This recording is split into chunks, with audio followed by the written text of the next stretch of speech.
کیا آپ کو بار بار پیشاب آتا ہے، بہت زیادہ پیاس لگتا ہے، بار بار بھوک لگتا ہے، یا پھر کسی وجہ کے بغیر آپ کا وزن کم ہوتا ہے، تھکن اور کمزوری محسوس ہوتا ہے، چیزیں دھندلی نظر آتی ہیں، زخم دیر سے بڑھتا ہے، ہاتھ یا پیروں میں سنپن اور جنجناہٹ محسوس ہوتا ہے، یا پھر جلد، پیشاب اور مسوڑوں میں بار بار انفیکشن ہوتا ہے، مزاج میں تبدیلی آتی ہے یا چڑچڑاپن، تو ہو سکتا ہے آپ کو ڈائبٹیز ہو۔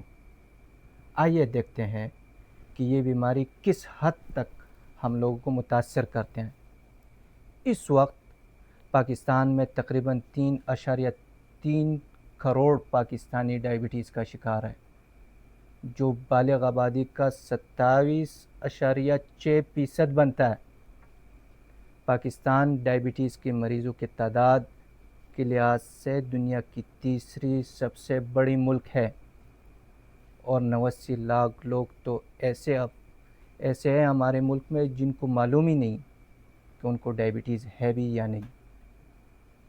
اب ہم بات کرتے ہیں ان کی کیسے ڈائبٹیز ہمارے جسم کو نقصان پہنچاتی ہے۔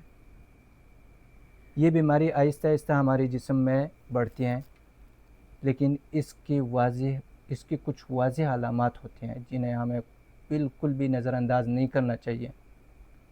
سب سے بڑی علامت بار بار پیشاب آنا، دن ہو یا رات ہو، ہر تھوڑی دیر بعد واش روم میں جانا پڑتا ہے۔